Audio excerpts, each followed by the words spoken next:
So in this video, I'm going to talk through some tips on writing effective A-level history essays. And this isn't for source questions or interpretations questions, just your regular A-level history essays. I have done a longer video on this. It's about 16 and a half minutes long, and I'll link to that in the description. But I thought I'd try and do a quicker video, just giving the key points, just to get people going, and then you can look at that longer video. I've also done videos on A-star tips as well for A-level history writing that you can check out, and I'll put the links to them in the description. So here I found a picture of JFK actually writing an essay for his A-level history. Obviously he didn't do A-level history, and he's probably making a speech there. Anyway, here's the plan for the video. I'm going to talk through introductions, internal paragraphs, and conclusions, and that is also your plan for your essay. So it should have an introduction, should aim for 3 internal paragraphs, and you should obviously have a conclusion. Conclusions are very, very important. So on to introductions. Introductions need to do 3 things. You need to give context, definition, and argument. So context is showing the examiner that you understand the scope of the question. So, for example, the question that I've put here, how far do you agree that finance was the most significant cause of political instability in the year 1625 to 42? You've got to show the examiner that you understand 1625, Charles I came to the throne, 1642, outbreak of the Civil War. You might say, in between that time, there was a breakdown of relationship between the monarch and parliament, something like that. It's 1 sentence, 2 sentences, quickly getting stuck into it. The next thing you need to do is give definition. So for this question, you need to think, what are the key terms? What am I assessing? So for this question, the thing that you're assessing is political instability. So you need to define that. What do we mean by that?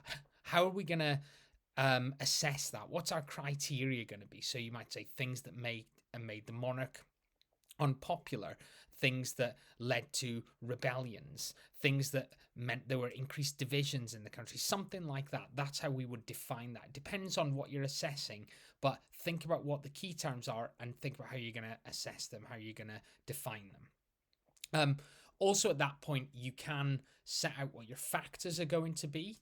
So for this question, you might have finance, religion, and maybe actions of Charles I. So you could set that out there as well. You also need to give your argument, so don't keep it a surprise. It shouldn't just come at the end. In your introduction, you should state what your argument is with a basis. So say why. Why, if you say it wasn't finance, it was Charles I, why is it Charles I and not finance? Don't just leave it at that. The best essays give a basis in the intro and they come back to that again and again in the essay.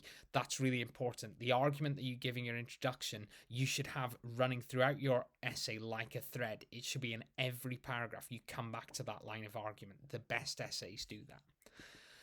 Okay, now on to internal paragraphs. You should always start with the factor in the question. So if that question, going back to that question, if finance is the one they give you, that should be paragraph 1, and then your other paragraphs should be focused on different factors if it's a factor essay. The structure of the paragraph should be as follows. So you've got a point, a very clear point, which is like a topic sentence. It gives an analytical opening, why this factor is important. So finance is important for political instability in the year 1625 to 42 because, and just give a quick line of argument.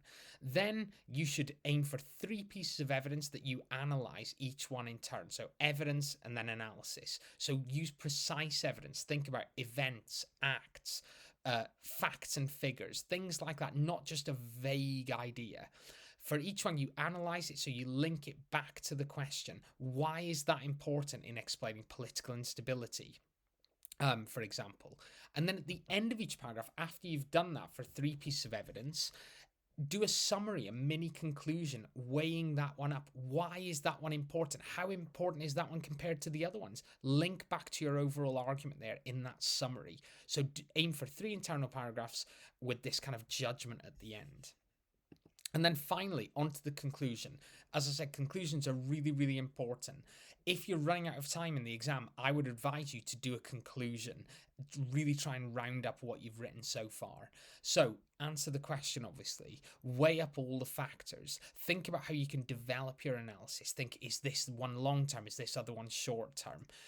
your argument, it goes without saying, should be consistent. Don't introduce a new line of argument. It should be consistent. The one in your intro, the one throughout your essay, the one in your conclusion should all be the same.